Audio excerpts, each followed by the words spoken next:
Welcome to another edition of Book and a Beverage. We're here today with Boots the cat and some free book loader named Gregory Wunderlin, who's with the cat. Boots. He's cute. He's adorable. I hear that Gregory's actually the cat's spokesman, so we'll talk to Gregory from here on out. Actually, the cat is the dumbest cat on the planet. We originally had a name for him.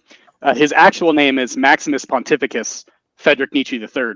Until we learned that he was an idiot, at which point now we just call him Boot, because that is his level of intelligence, and he's still very cute. I mean, multiple cats share brain cells. Yeah, no, this one is particularly dumb. Like, if there was this one has a fourth of the brain cell. He's literally tried to hang himself in the blinds before. It's that level of pretty fantastic. Yeah, thanks, Ryan. We know someone doesn't have a mannequin in this group. Jeez. I'd call my daughter down, see if she'll just stand there and pose. If she was younger, she might have done it, but she's a teenager now. Isn't that? Oh yeah. No, I'll just get a bad look and be called a bad name. So sounds about right. Yeah, I'll do that. So, Gregory, hello. I'm sorry, not despite, but as well as writing D&D material. Freudian slip. Nice. Starting off great. You also are the debut author of The Soul of Chaos, which is the book one of the Litanies of the Lost Star. Am I correct? And I have a chance here. Yes, that is correct. And despite my proclivity for Dungeons and Dragons, I have indeed written a book. No, that's it's funny because you say like despite, right? Because everyone when you're a kid, like, and I grew up in the 90s, right? So like being involved in that kind of stuff, everyone's like, you're wasting your time, child. What are you doing? And I'm just like playing games and all that kind of stuff. So it kind of is in despite of, right? Because I just decided to do that instead of, I don't know, something that would have made me money in my adult life. So you're not entirely off base with that. Okay, with that, Ro, take it away. I've done my damage. Like and subscribe. I kind of went while Mike was reading off cue cards or whatever he's doing there. I went to your website, and It says Barnes and Noble. How do you get your book at Barnes and Noble? You try very hard. It's actually not that difficult. For anyone who is an author that is watching, that doesn't have a publisher that does everything for them. Actually, I am with a small press publisher, so I can't say that I do it all myself. I do have people that like do that back end stuff for me, so I'm not like the coolest person ever. They do all the real work. But really, it's a process. So as long as your book, for Barnes & Noble specifically, you have to be on what's called Ingram Spark, which is your book producer, a distributor. Yeah. And your book has to be listed as returnable. Very important. The Barnes & Noble will not buy your books unless they can send it back to you and charge you money for it. So remember that. But as long as your book is listed as returnable, you can actually go in or talk to the store manager at your Barnes & Noble and tell them about yourself, who you are, whatever. And if they like your book, they'll just order it in. So it's actually not that difficult. Now, if the manager is a jerk, then, good luck. But generally, if you're nice to them, they'll do it for you. So what you have to be careful then at that point is that they buy 20 copies of your book. You can't just go, blowing all $13 or whatever all at once. Unless like people are gonna buy it, like it's local and you have friends and you can like send them there, or you're doing a book signing. Like you don't want them to order more than 3, right? Like until it can sell, because they'll charge back as much as they can if it doesn't sell after a certain period of time. It can be bad. And how long do they usually keep it lying? You just wait your turn now, Michael. Turn this over to me, damn it, and let me go. How long do they usually wait before they send them back?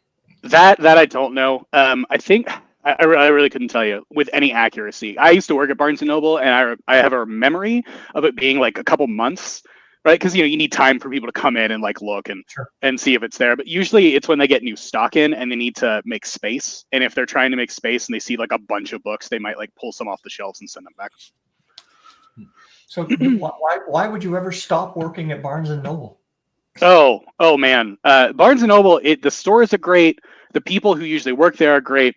But let's just say their management structure is not always great. The people can definitely slip through the cracks. I don't want to disparage anyone specifically. But yeah, that's I loved working there. But we ended up getting a store manager that was Satan incarnate. At one point, that store had 130% turnover. For anyone who worked in retail before, it was bad. It was real bad. I worked for her in the Air Force. Yeah. Yeah, I think we've all worked for that person, at one point. And if you haven't, you're amazing, and you should thank every deity. Get right. You're right. You have luck on your side. Buy your lottery ticket now. Yeah, absolutely. Okay, Mike, do you have something you'd like to add? I just want to go back to when you said, don't have like 20 books unless you have a lot of friends. Do people actually have 20 friends? Is that a thing? Is that likely? I think some people do. I definitely don't. 20 friends I do not. Right? I mean, yeah, I probably have 20 friends. Do I have 20 friends who will buy my book? No, I do That's not. Fair. Do I have 20 friends who actually spend money? That's the real trick, right? I can find people who be like, oh, I know that guy. He's not a total jerk, right? But I can definitely not find 20 people who will buy me $20 worth of drinks at any point. Right. I mean, it's easier to find someone who's a friend who will come get you out of jail because at that point they're laughing all the way to the pickup, right? Right, for sure. Yeah. And they got their phone to make sure they can take pictures and document it. Yes. You dumbass, and they'll live off that for years. So I think it's actually really nice. When I got arrested, I have been arrested for the dumbest thing ever, but they actually let you take numbers off your cell phone now. So you can call anybody. It's actually really, really great. So you can call all your friends and let them know that you've been arrested, as long as they accept the charges. Why would you want to do that? I don't know. You're bored. It's really boring. If you're sitting and holding, it can get really boring. All right. I think I was there for like an entire work day. It was pretty great. Please, elucidate. Okay, so I got arrested from a court fine that I thought I had paid. So it was a ticket. I was driving my friend's car. The registration was out of date, and it was just a terrible situation all the way around.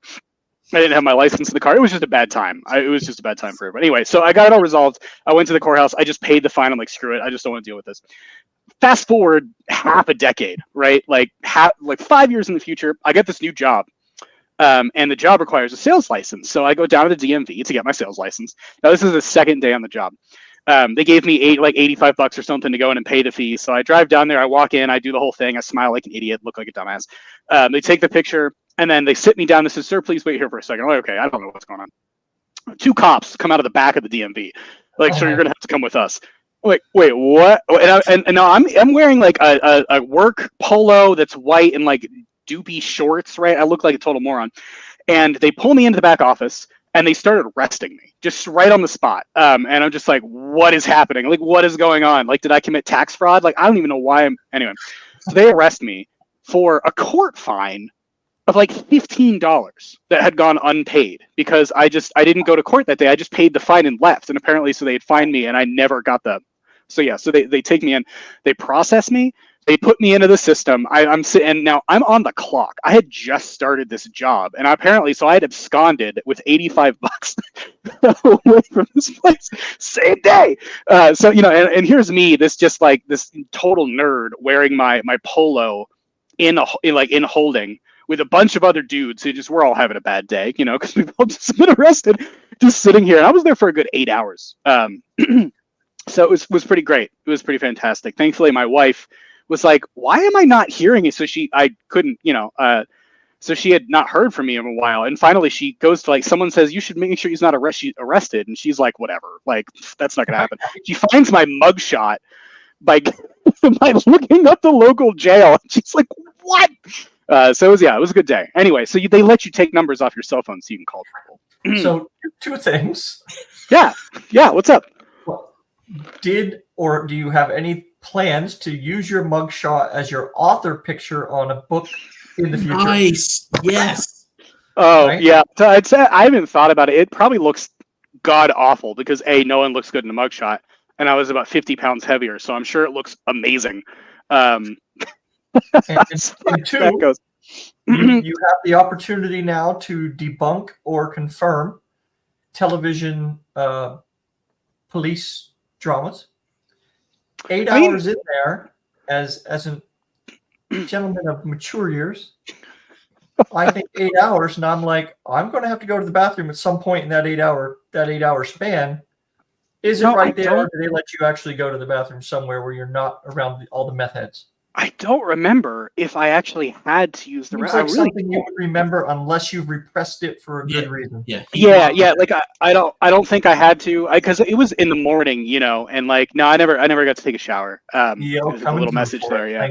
No, it was basically all I remember was a bunch of dudes. Like there was probably 15 of us, and we were all just watching daytime television for like hours. That was it. It was just waiting to get processed. Talking about like one guy, someone's like, "Why are you in here?" I was like, I don't know. Court fine. And he looked at me. I mostly spent the entire time talking to a guy, trying to tell him how to get his license because he had no idea. I took him through the steps on how to go to the DMV and actually get your license. It was pretty great. So your wife's in the other room watching this on thing. It's like he's supposed to be talking about his book, and these two forgot. For sure. About his day in jail. I think we mentioned it. Like you mentioned it once, and then we started talking about jail, and I'm like, yeah, I'm so cool, guys. I went to jail once. Look at me, giant nerd over here. You would have to answer that. You would have to answer. It's like the whole Allison restaurant thing. Have you ever been arrested? Yeah, right. I mean, I wish it was more interesting though. I wish I had done something cool instead of just like got pulled over, and like missed a fine. Like it's the most mundane version of going to jail ever. I don't have a prison tattoo. I do have 2 tattoos, though. I did not get them in prison, but they're hidden. Sure. Where are they? If they're hidden. We don't want to see them. Yeah, you don't. It's really, they're not. Yeah, it's nothing like exciting or anything. So, if your first book just came out, what I guess? Hold on. By the way, this person that is talking shit right now, that's my wife, just so you know. Which that Alma Lux? Yes, Alma Lux. She is. Okay. She will be. That's for sure. I love you too. Ed, we allow anybody on the show. We're equal opportunity offenders. Hey, you have a problem with criminals, Ed? Sir, come on. It's almost people like deserve second chances. So long as their check clears, we're good. I told you I don't have money, guys. Like I don't know what you're expecting. Well, okay. Tomorrow's show. So what got you into writing the book, and what was the impetus that made you decide, okay, I'm going to do this,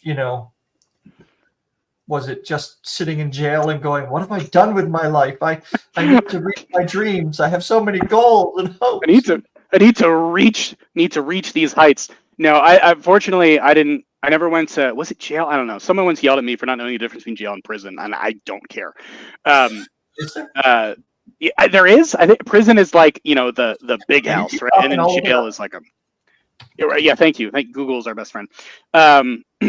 Yeah, so honestly, I've been a giant nerd since I was like 3, right? Like the first movie I ever watched was Godzilla vs. Mechagodzilla, and I like had memorized the song they used to summon the giant karate dog to fight off Mechagodzilla. For anyone who's knows what I'm talking about, everyone's like, karate dog. Best part of that movie, by the way. So like I've just been a giant nerd forever. And I started writing when I was like writing for role-playing stuff, because why not? I would go on the internet, and it was actually, so anyone who knows the Neopets message boards, man, those were the hot spot for internet nerds looking to role play. It was this whole thing. I actually know several people who got into like games and design and writing from those message boards, and like turned them into careers. It's the dumbest thing on the planet. But yeah, since then, and honestly, I've just been writing since I was 10 years old, and I think I hit 30, and I was like, maybe I should just do this. Maybe I should do it. So I wrote a book, and it worked, and that's pretty cool, actually. I too miss Neopets, by the way. You were in jail, not prison. Yes. Jail is the holding facility.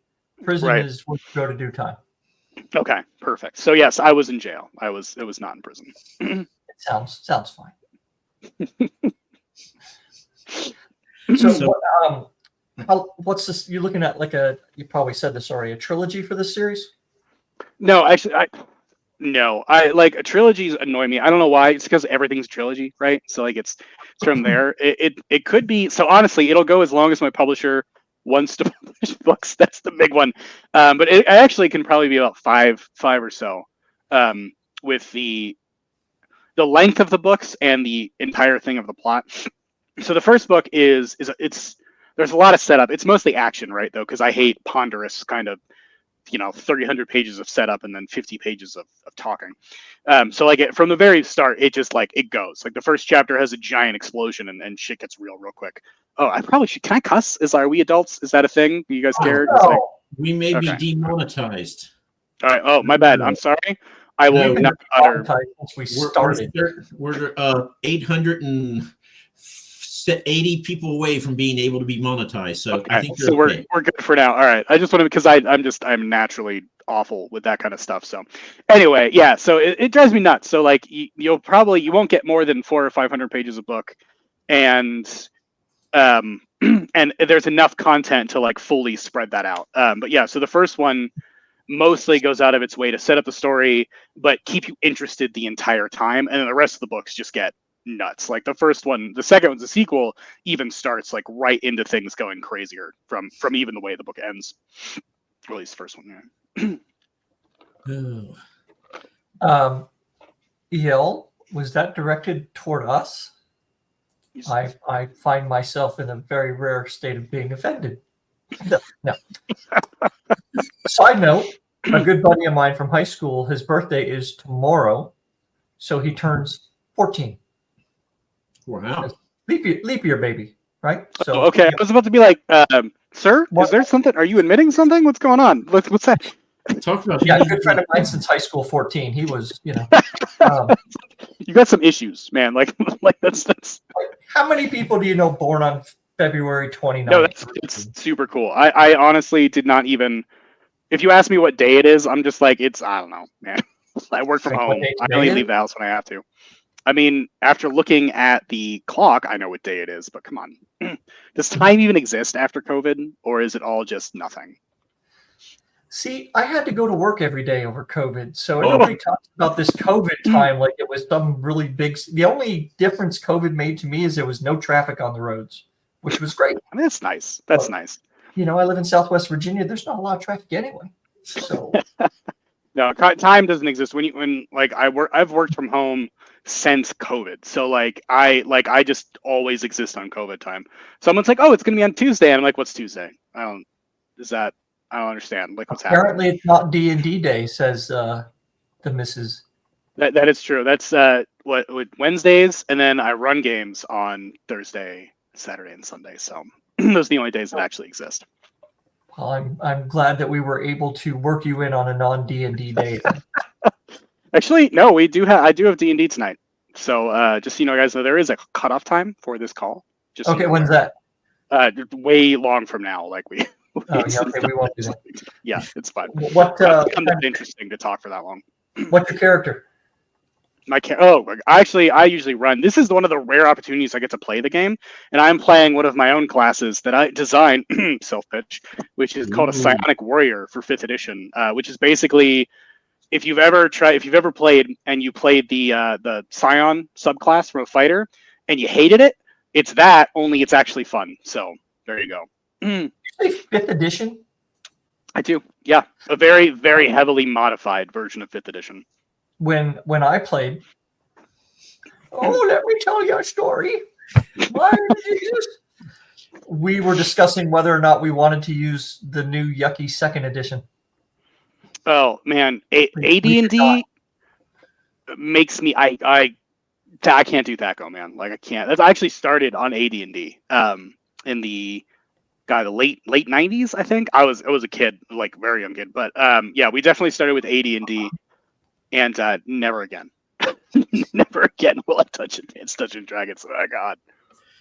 So I can tell you, my brother, he and his friends have been playing D&D for 40 years.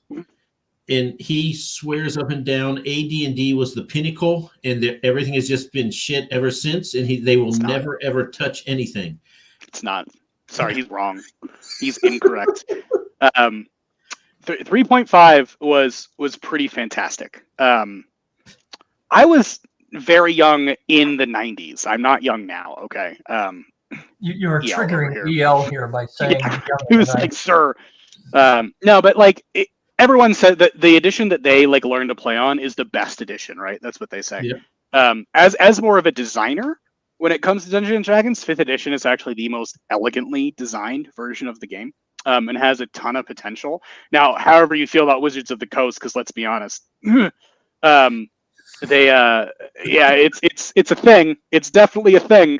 But 5th edition is actually like it's great. It's really cool. Like, it's very elegant. You can do a lot of cool design work with it. So like my own stuff is designed for 5e, and it completely takes the existing system and uses the bones of it, but then completely upheaves it and like does its own thing. So you can do some really, really, really cool stuff. And yeah, Ed, for sure. Like, I grew up on 3.5, which is why I can do math today.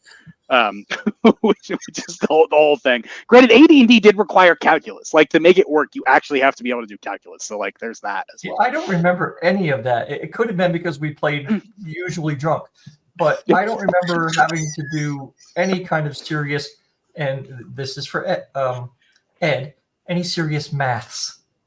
Yeah, very. I mean, they have tables, right? So they do the math for you. But if you're a giant nerd, excuse me, like I am, then you do the math, and you're like, huh, math is cool. Why don't I have friends? Except for my D&D nerd friends. Hey, I was a math lead, I'll have you know. So you know exactly what I'm talking about. You kept the physique too, I see. Oh, absolutely. Yeah, I am full on nerd for life. Mathlete. Oh, stop it. You're embarrassing both of us now. Wait, I'm embarrassing on this show?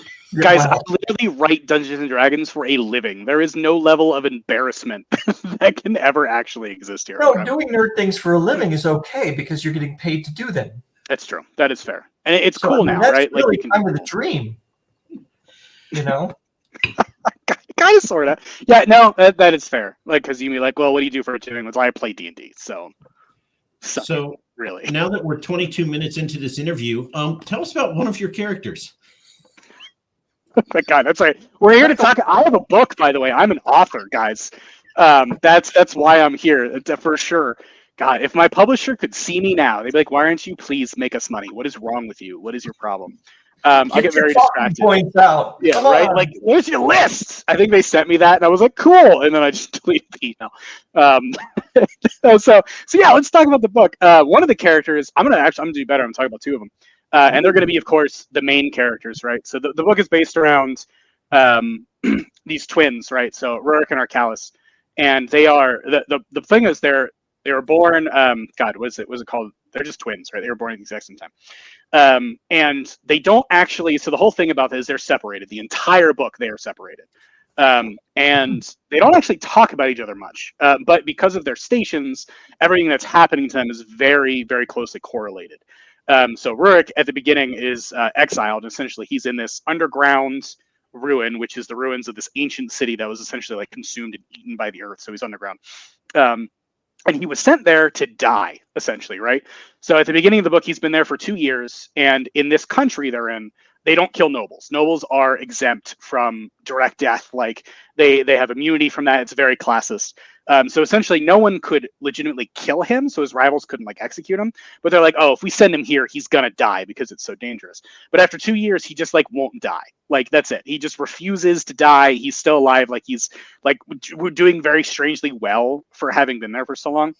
And because he was exiled, Arcalis, who is a total drunk, and basically wants to do nothing with her life, is the heir to her kingdom, to her father, who basically has Alzheimer's and can't lead. So you basically get these two situations, these two characters that are just totally fucked from the get-go, who then have to like figure out their shit, basically. Rurik is a very traditional fantasy hero, kind of anti-hero-ish, kind of goes out of his way to be a good person when he can. Granted, he's also like, he's the guy who will stab you in the back if it means he wins a fight, so he's not like all noble all the time. Arcalis is where things get a little more interesting, because she's supposed to not be a very traditional heroine, right? So she's promiscuous. She is just an alcoholic when it comes down to it. That's a problem the entire book. She's always looking for wine, and like people keep taking it away from her. She gets really mad every time, which you do. So like she is the real main character, where you get the same number of chapters for each of them, but she's really the character that grows the most, that you're with the most, and who I try to make the most interesting. She also has some of the best lines and is just so much fun to write. It's a blast. If you don't like her at the start of the book, you'll probably like her by the end of the book. The thing that I found is that for a lot of the male readers, they end up seeing her and they're like, I'm not sure. And by the end of the book, they're like, yeah, you're awesome. And then a lot of the female readers that I've seen, they just love her from the start. So when you first meet her, she kicks a dude out of her room because she gets caught with a commoner that she shouldn't have in her room, basically, because she's a noble and all that. So she's just very in control of herself, and she's just a fun character to write. Also, certified badass. Are you sure about your assertion that guys, when they read that, aren't really sure about a promiscuous drunk woman? From what I've heard, from what people have told me, they say, and the feedback, is what it is. They start with like, I wasn't sure about her, and then like as she goes on and she does some cool stuff, they start to like her a bit more. But yeah, I mean, there are some people who are like, cool, I love this character. I love it every second of it. I'm going to decipher what they really said. Yeah, they really said was, today tells me that I should be uncomfortable reading about this woman and actually liking her. Then if she gets better, they say, now I find it socially acceptable to say that I'm all for her. Go, That's girl. fair. It could be that way. So whenever I write a female character, I run it by my wife to be like, okay, am I being male gazy with this character, right? So I can make sure that I'm not being stupid about it. Which I think is important. Sometimes you can really get lost in your perspective of gender, especially as a writer. You get you your can, own but I mean, aspect. I think that's part of it, right? Because I mean, look at any television show that's come out in the last 20 years. What is every dad on every television show? He's a freaking moron, right? Yeah, he's I mean, actually, it started before that. Way back in the 80s, where you had what the hell was that movie where the father had to take over parenting for the kids and could not do the most basic things, right? Yeah, that's fair. Super annoying kind of, men are stupid kind of stuff. Now, I'm not one of these people that sits there and go, oh, men are being blah, blah, blah. No. Men are largely idiots. But the fact that they're always portrayed that way, right?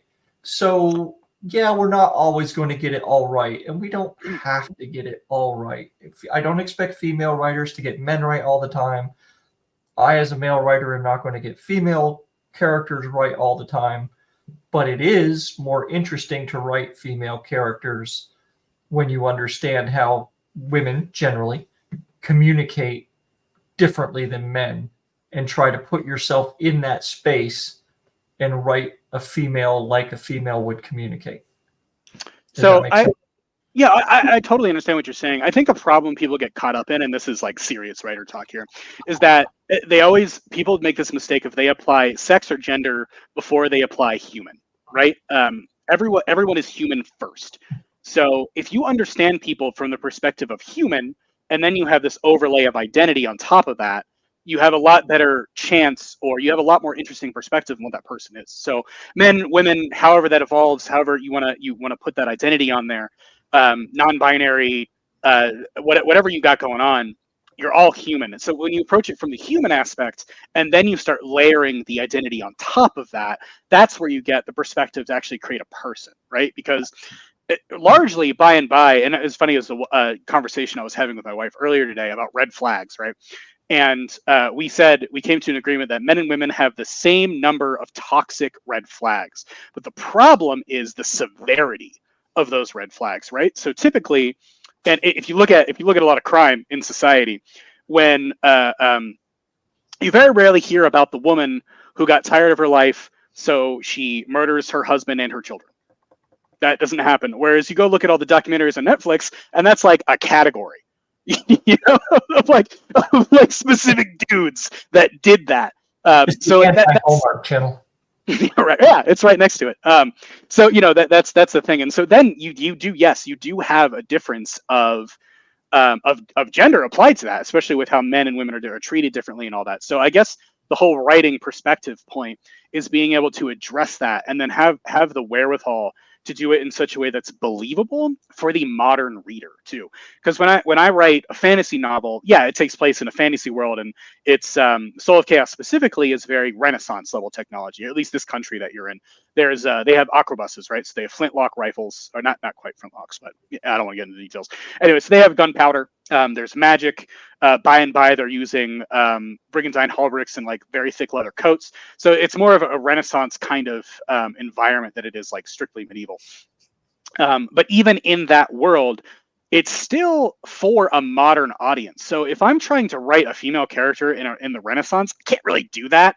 I can try, and I'm a big history buff, so I can read up on it and study it and kind of do that. But I'm not writing for someone from the Renaissance. I'm writing for someone in the modern era. So I have characters that will drop F-bombs because it's basically writing from the modern English perspective. Whatever they would have said in the Renaissance era, that's what they're saying from our point of view, right? So being able to apply that culture to a setting and then get people to identify with it, that's really the core of, and bringing this full circle of why I asked my wife. I'm like, hey, is this something that you would identify or connect with as a woman reading about a woman? Because I know what a guy's going to connect with. I've been dealing with jerks my whole life. But I have less. Too. Yeah, in prison. So I have done that. And they separate the men and women. Okay? Jail. Sorry, my bad. Jail. Don't want to get yelled at on Twitter again. Fuck has been around since the 1400s. Yeah, that is true. That is true. It is an ancient, at this point, curse word that is everyone's favorite. But yeah, so you do have that. You have that perspective. I think it's really important to get that connection point right. To get people liking this character, especially in this book, Arcalis, because she is like the main character, and you don't want people to hate your main character the entire time. But I mean, there are always going to be people out there though who are like, yeah. Absolutely. I've seen it with people talking about books and things. It's like, this writer writes women like men. It's like you're writing a character like a character. I never really got that. Maybe she is before the 1400s. It was still fucking, but they probably called it something with a th. Like for fuck's something. I don't know, man. I wasn't around that. I'm not that old. For fuck's sake, my friend. What is thine doing in thy fuckery? Yeah, something along those lines. Fuckery, by the way, is my favorite form of fuck, just so we're on par with the cursing here. Sorry, go ahead, Mike. You were about to say something of value, probably. No. You really oversold that. But since we call this a book and a beverage, and we're over half an hour into the conversation now, perhaps we should talk about your book and beverage. Okay. I came prepared out of my movie theater Spider-Man cup. Oh, I did. Wow. Which I collect these. I just whenever I go to a movie theater. Into the Spider-Verse, by the way, amazing, fantastic. Hence the choice of. Yeah, it was actually really good. Yeah, so good, right? Stupidly good. So this is my rum and Coke. So I definitely decided that's why my face is a bit red. I definitely went with just a wee bit of alcohol on a Tuesday night. Tonight. Wow. I work from home, sir. That's right. It doesn't matter. Yeah, my commute to work is pajamas on the couch. It's pretty amazing. And it's a D&D night, so No, yeah. You gotta get prepped. You're priming. You got to get in the right mood to do stupid shit. Like that's the best way to play it. For anyone watching, for someone who's been playing, man, always. Well, yeah, what's your take on like edibles before a D&D encounter? Edibles. You see, there's a big difference between being drunk and being primed to be dumb, versus edibles, which may like sometimes like it depends on the person. How do you react to it, right? Like if you're the kind of person that gets really annoying when you're high, please don't, because you're gonna take forever, and they're gonna be like, "Hey, what are you doing?" You're like, "Oh, like if you're that kind of guy, please, we need a feast, man." Yeah, right. Like because weed can definitely have that effect of like too calm, or you just like don't really commit to things. So I would be careful unless you're like a very active smoker, or you suffer from chronic pain, in which case please smoke your weed because it'll help. And what is your book, by the way? Dude, my book. He's been talking about his book for 30 minutes. No, what book would you like to shout out since you have a book to preach? He's only got the one. He's trying. Look, this man is trying his best to actually keep us on track for what we're here for. Okay, hold on. Alma, what the hell was that? I don't know. I have no idea. Oh no.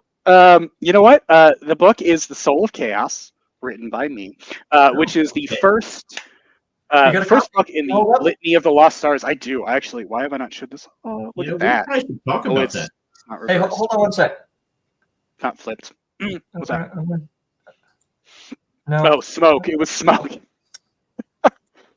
I'm trying to get you on the big screen here. It keeps coming up, Mike. Oh, no, we don't want that. Technical difficulties. Please hold while we attempt to. It's all operator error. Of technology. Can we do this again? Do I need to mirror my screen? Is that what's going on here? That's a nice cover. Did your publishers like go out and find an artist, or what they do? I actually found the artist, which is Danila Kalinin on Twitter.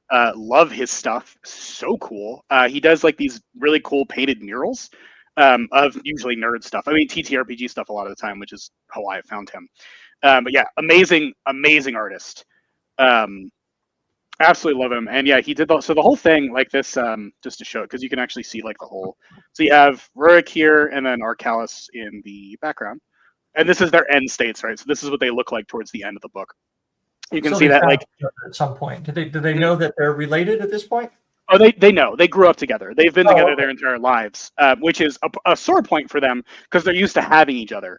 And only just recently have they been disconnected, which is the reason why Arcalis through most of the book is like lost. Because Rurik he's the leader, he's the one who's responsible. He like gets her to do stuff, and she keeps him sane, right? She's the funny one. She's got the sense of humor. She's also a way better fighter. So like they kind of have that bond, and then they're not together, so they constantly are floundering like the entire time. They're just like, I don't even know what's happening. But it's funny, they actually, so one of my favorite things about this book with the two characters and their interactions, they usually go through the same thing at the same time in completely different areas. So there's a point while Rurik is literally being tortured in the book. Neither of them cook. Neither of them can cook. They are nobles. They are spoiled brats. So they've had people cook for them their entire life. Just to answer the comment there. But yeah, so like at one point, Rurik's literally being tortured. And he's been captured by one of his nemesises, who's actually his former fiance, and she's awesome, but evil. And they're trying to extract information from it. At the same time, Arcalis is actually going through withdrawal after getting her ass handed to her. And is recovering from wounds. So they're both like actively being tortured through the book. And you can actually see different parts. Like if you line up what's happening to the characters, you can kind of see like where they are in their stories and all that kind of stuff. So it's kind of tries to keep them on that track. So you've actually put thought into this, unlike Mike and I with the show. Are you a plotter? I'm a combination. I like to build a world and then explore the story inside of it, right? So it's like a combination of the two. So I grew up TTRPGs. I can world build in my, I just do it. I probably have some dozen just entire world sets that I've built for games and stories and all that. Sorry, excuse me. That rum. So like what I'll do is I'll construct the entire world, and then I'll put the story inside of that world, and often the story matches it. So the Soul of Chaos is very character oriented. It's entirely focused on the characters, but those characters are caught up in a world spanning plot as far as it goes. So they don't know it, and you really don't even understand it either until the end, where you're like, oh shit.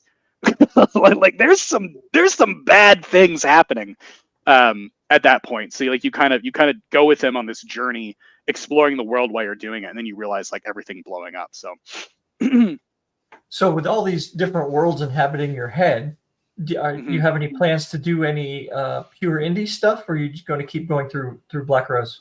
It depends, honestly. Like my eventual goal, I'd love to get in with one of the big 5 publishers. I will sell out in a second. So like without a doubt, give me a contract, give me an advance. I'm here. Let's do it. You could have my soul for a hot tub, of course. Anyway, but yeah, no, I do. I have a Kindle Vella that I'm kind of sort of publishing on the side, which is a Weird West science fiction thing. Which is pretty cool. It's like post-apocalyptic Western crazy weirdness. I'm actually, if you guys know Joe Byrne at all, who I really like in the indie scene, yep. He's doing what's called his Grimdorf magazine, which is a free magazine publication. I have stories in there, which is called All Gods Must Die, which is basically if Dark Souls was written for the Norse poetic Eddas, very much in that vein of weirdness. So I have a ton of stuff that I would love. That I may self-publish a book if. Because Black Rose also needs to like want my books, right? So like if I send them a script or a manuscript they don't want, and if I can't get anyone else, I'll be like, yeah, sure, I'll self-publish this. So absolutely, I would go in that direction. So if they haven't given you a contract then for X number of books, and then after a couple they decide, yeah, no, we're good. Do you keep any of the? I know this is really in the weeds, but do you keep your IP? Can you go out with that IP? And oh yeah, absolutely. So okay, the rights revert. Typically, the way it works is that if your contract ends with your publisher, the rights revert to you. So generally, now I think it depends on the way your contract's written, right? So I do believe that some can keep the edition that they have, but generally, and I'm not an agent, so we're nor a lawyer, so please do not take my advice on this.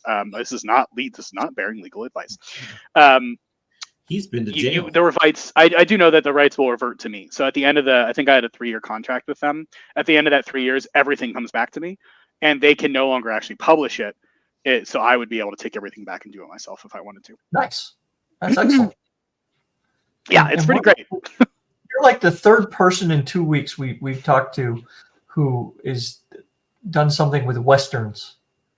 Is that like making one of its little kind of but not in the way you would think. It's not, because it's not a Western. It's a Western influenced by, so like it's a science fiction Western, it's a fantasy Western, it's a post-apocalyptic. It's always like a Western that's changed to be something else.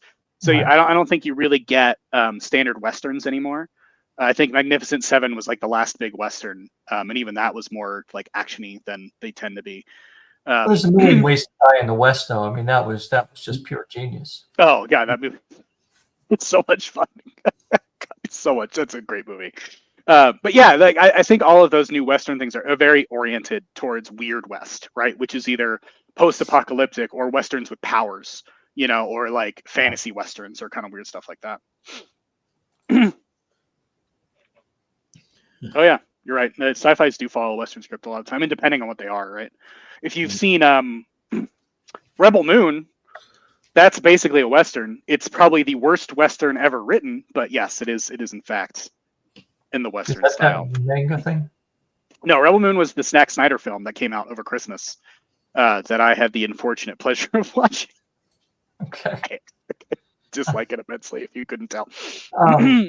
Yeah, I saw the Snyder cut of Justice League, and I still want those hours back. Movie. Look, if a movie is good, a director's cut will only make it make it better, right? If a movie is bad, a director's cut cannot make it a good movie. It's not how that works. Yeah, more of the same is not going to make it better. Yeah, exactly. Yes, Tim. I unfortunately watched the whole thing. And speaking of hours, I'll never get back. I think I've spent more time ranting about how much I disliked the entirety of that movie than I spent watching it at this point.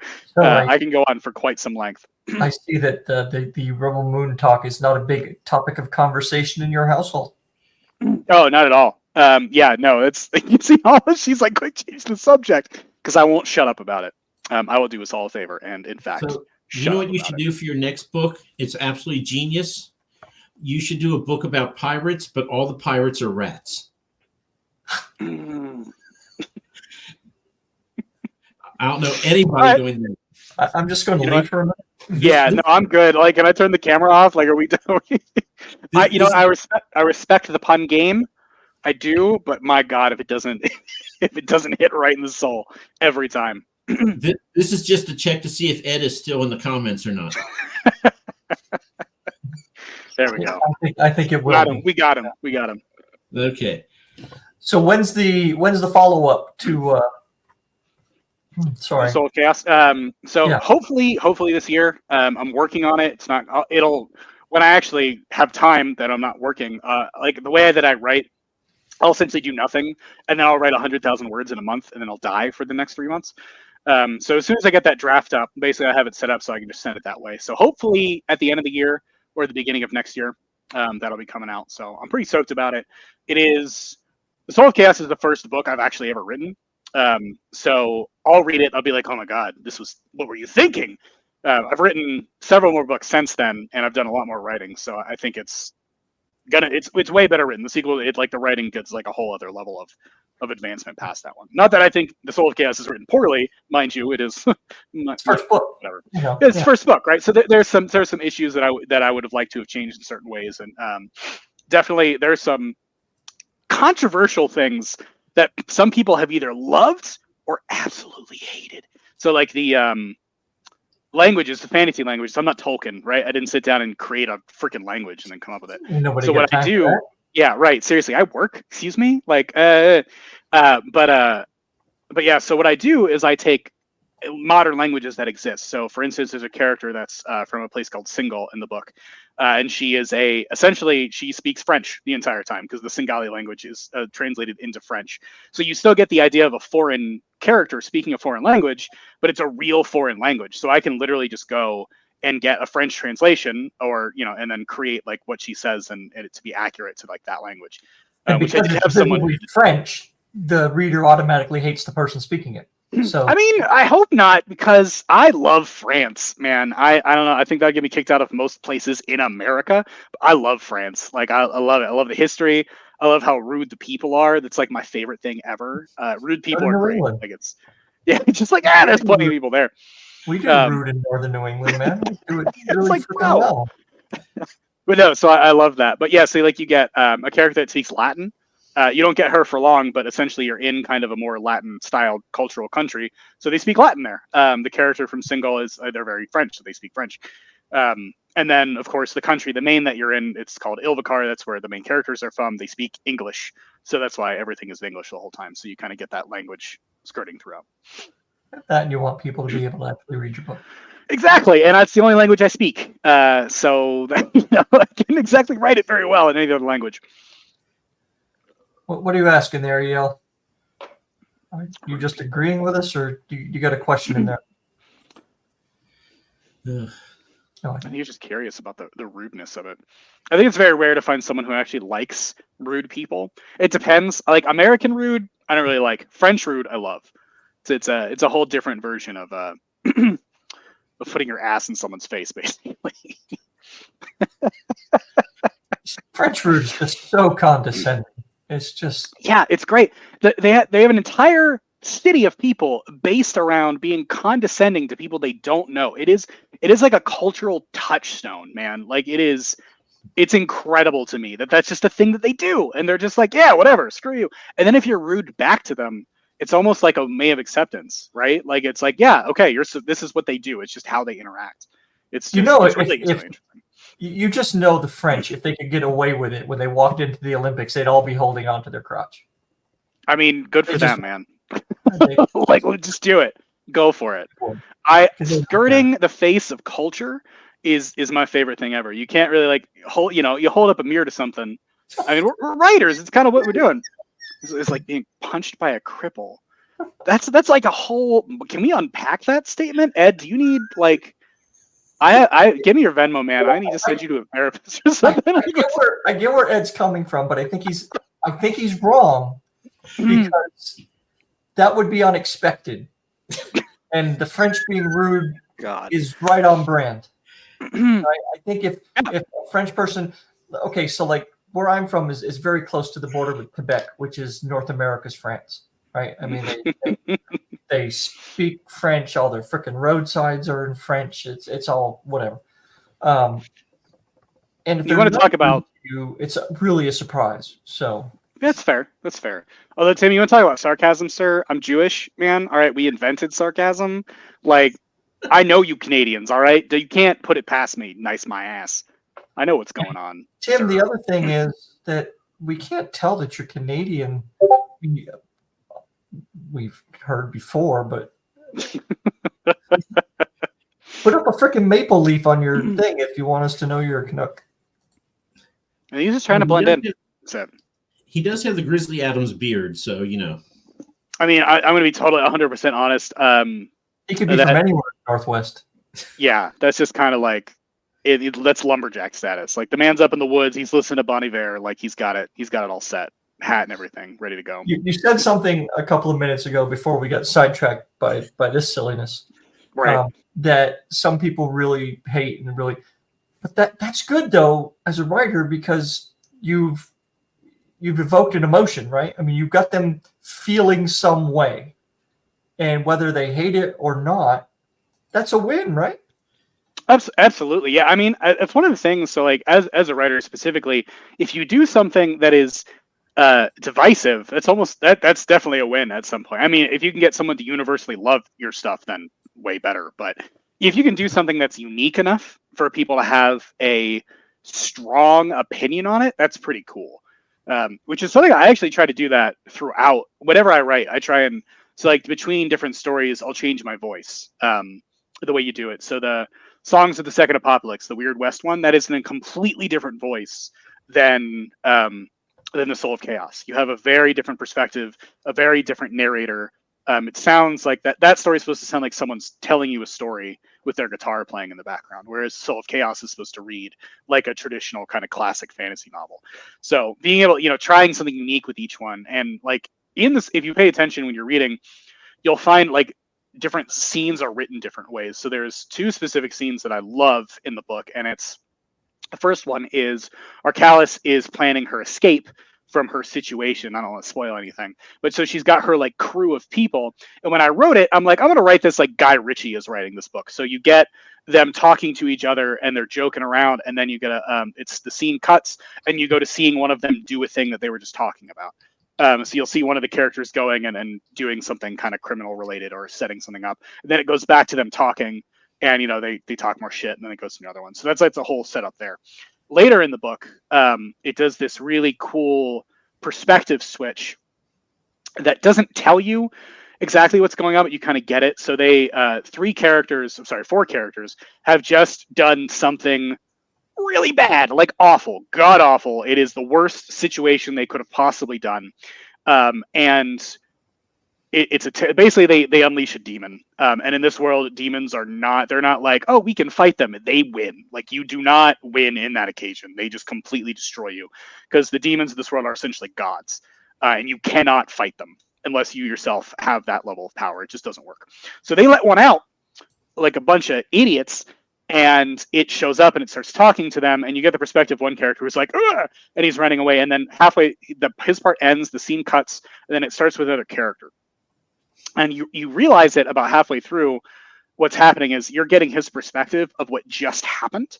So the dialogue. So what I did when I wrote that is I cut out all the action, copied the dialogue from that demon, and basically interspersed it. So you have the same beats and cadence. You hear that dialogue from the other side of it. So you have this really cool scene where you basically get side by side that's happening, only it's done in literature. So trying to do those unique like perspectives and like different techniques of like actually in the book, and how does this look and how does it work? In some cases, it's awesome. Like that scene to me, when it finally gets to the end of the scene, so you get both their perspectives, then it cones in and you get the final end of it, is so much more impactful, because you get the first perspective of this character who hates the one who then you get his perspective, and you have a whole new like view of what he's doing. It's just a cool thing. It's neat. It's really fun to do. So it's safe to say you have a really good editor at Black Rose. No, no, I absolutely do not. I am an obsessive. Setting you up a softball there. you just swung and missed entirely on that. That's that, man. I can't. It's so funny because I literally am incapable of lying. I used to be a really good liar, and now I'm just so bad at it. I refuse to lie. Like, I won't do it. And I'll catch myself where I'm like, oh, I probably should have been a lot more subtle there. as far as that goes. Yeah, no, I obsessively edit as I write, actually. I do the thing that every writer tells you not to do, which is don't edit while you write. That's me. I can't not do it. Yeah. Yeah. So I literally won't let myself finish a scene until I've kind of like looked at it upside down, chopped it in half, put it back together, all that kind of stuff. So it's just a process at that point. That sounds painful. It's awful. Yeah, it's torture. It is. It's absolutely torture. There's a reason my books are like more dark fantasy, for sure. Okay. It's a general outlook on life. So the process of doing it makes you grim. It definitely gets you in the mindset. That's if the characters are being tortured, I'm like, okay, this is how I feel today. That's my general state of being. But I mean, between that and being from Ohio, you have a lot of kind of shit to open, right? Yeah, I mean, if you're from Ohio, you're just always depressed, right? That's just like your initial being as far as. And then I left Ohio to go to Nevada, where also you're probably depressed. So like it's just like a back and forth. Of the places I've lived for long periods of time, Ohio, Florida, and Nevada. So what does that tell you about Wow, someone's that's like the Bermuda Triangle right there. No, it's awful. It is absolutely awful. I did survive living in Florida though, so I put that on my my list of accomplishments. Go move back into 30 years. No, no, no. I will never. I will never. Said not all the old Jews moved to Florida. Okay, some of us have a little bit of respect for the ends of our lives. So, Gregory, I have to ask: were you in Florida in the year 2000 when the election happened? No, I was in there during another election, 2000, 2008. 2009 is about when I was in Florida, which was, also when the economy was like, slap. That was a good time. That was a real good time to be in Florida. But yeah, that was the Obama election. I was in Florida in 2000, and my parents would call me up and kept saying, "What's going on in Florida? Duh. Have you learned how to count yet?" God. Oh no, that's right. The hanging chads. Yes. Oh, that is imprinted on my mind as a child because I was 12 during that, and all I remember here was hanging chad. It was like a Cthulhu mystery, dude. Like, so it was about like some dark shit was about to happen if you said it 3 times too fast in the mirror. don't repeat it in front of a mirror. It was so weird. Oh, Florida. What a place it is.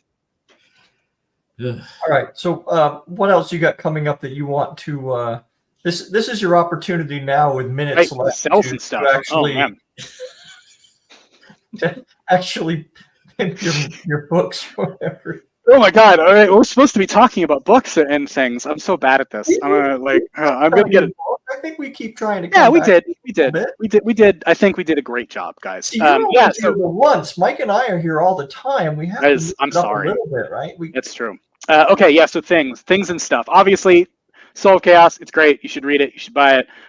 Leave. My God, if you're going to do anything for an author ever in your life, leave a review. 3 stars or higher are amazing. 2 stars make me cry a little bit. 1 star is usually actually just hilarious. But yes, always, this is the one thing I will sell for any author ever. Leave reviews, people. Goodreads, Amazon, Barnes & Noble, whatever you do. It is gold to us. And I wish that was not literal. It is actually gold. Reviews convert sales for us, and we will love you forever if you leave us a positive review.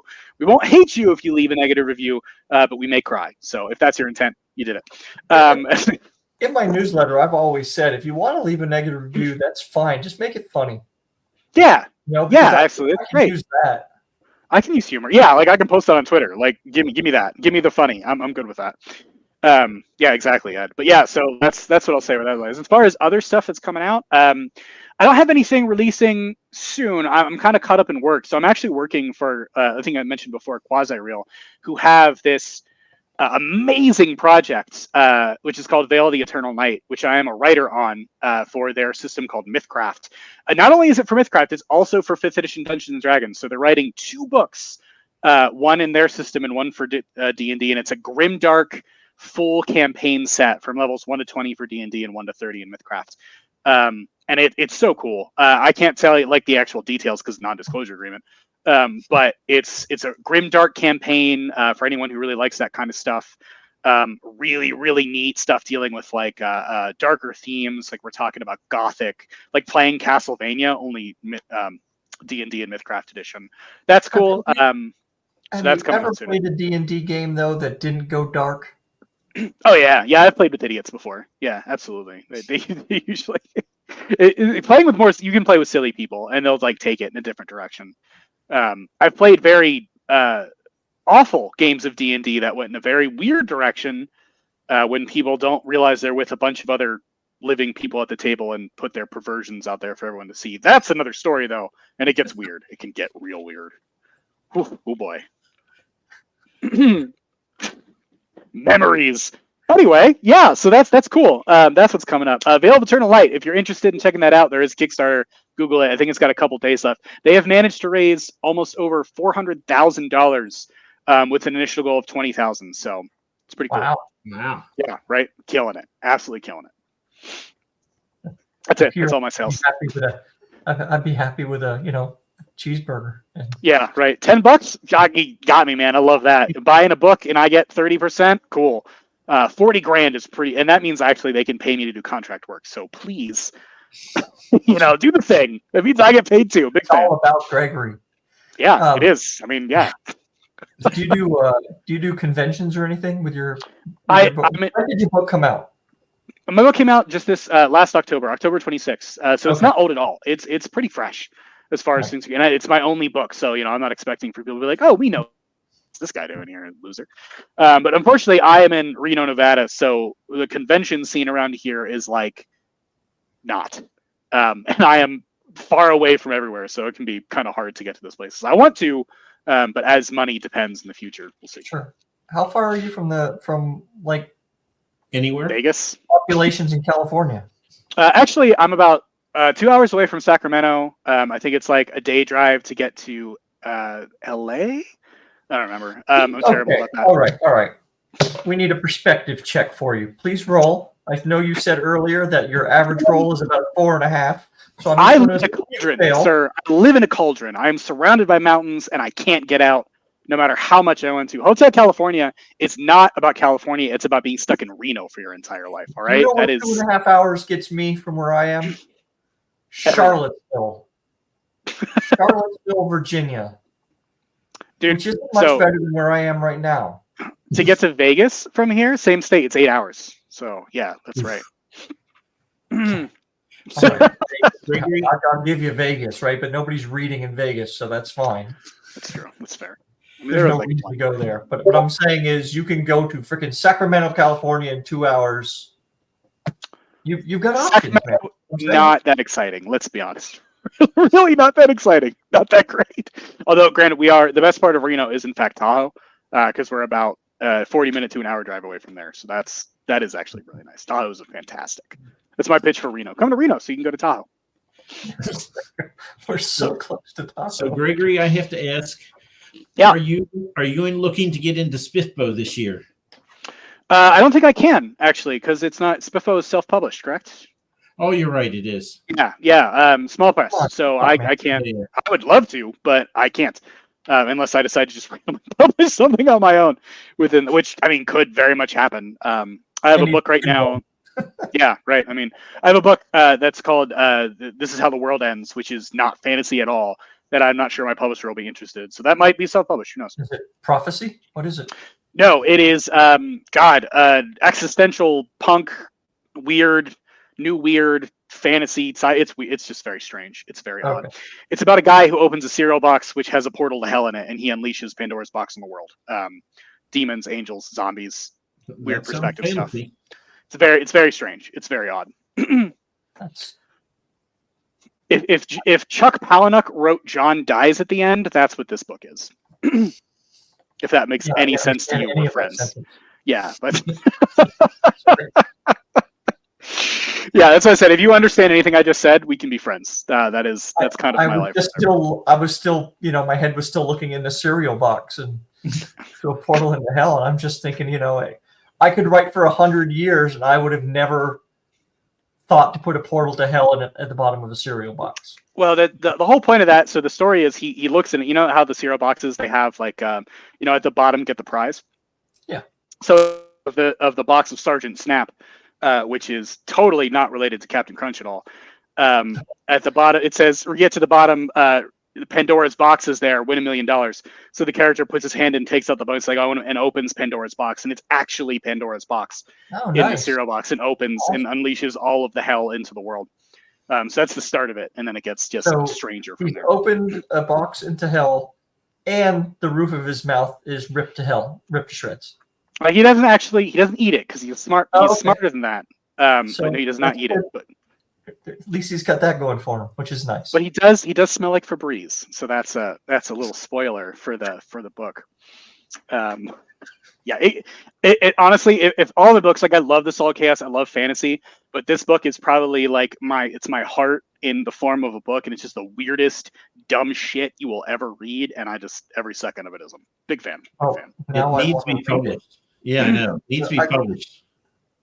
Yeah, it'll happen at some point for sure. And you know what? To be honest, like as far as like every book that I write, like I love to death. Like this, the first book of the Soul of Chaos is there's more setup than I would have liked. But by the time you start getting into the second one, which again, as I'm writing, the world becomes so not what you expected. That it just like the whole thing expands into it. So the book starts and you're like, oh, it's a fantasy book. And then as it goes, you're like, is this a science fantasy book? And then you realize that you are in a world that you don't get it at all. And the very first book, the way it opens is suddenly you're getting a scene of someone who's sitting in basically this very highly advanced like science fiction sort of setting in the middle of your fantasy. So it's just like, thanks, Bo. Yeah, so like you get like this. Everything that I do has this level of trust me. It's gonna get there, and you're gonna love it when it does. It just needs a little bit of faith. But if you trust me, man, I'm gonna rock your socks. You're gonna love it. Well, outstanding. All right, hold up your book one more time. Okay, that's right. Yeah, we're time. Look, it's the text is totally yes, the Soul of Chaos, which and not spelled in the mirror. Does spell the Soul of Chaos. Once again, Litanies of the Lost Star, book number 1, which I think is a cool name. Hope so, anyway. But yeah, that's it. That's the book. So I have one last question about the book that you haven't published yet, with Pandora's Box in the Portals to Hell. Selling that one, selling it. Yeah, what's up? Is there one or many maths in the Portal to Hell? There is. I will say this. He goes to hell at one point. The main character, he's in hell. And a spoiler for the book, hell is what you think it is. So if you think hell is maths, then there's maths. And if you think hell is math, then there's just math. And that's how it is. Can you imagine that? Just like the devil with a pitchfork is Carl Sagan or something. I said billions and billions of colors. Yeah, for sure. Here are some letters for your math. For some people, that's hell. For some people, those same people believe the Earth is flat, so they exist. That's a good place to go. Yeah. So thanks for talking about your book, and we ended up on hell and flat Earth. So it must be a good talk. That's what we do. Quite a ride you've taken us on tonight. Thank you very much. That's my brain. I appreciate you guys dealing with me for the hour. That's for sure. Yeah, so I appreciate you. The hour goes so fast for us when our guest has something to say and something to say about a lot of different things. Look, if you put me in front of something, I won't shut up. And if you give me license to talk, I'll just talk. It'll happen. Okay, then we have to do this, Mike. Quick, before he starts again. Please shut up! Stop him from talking. Okay. Thanks again, everyone. Thank you for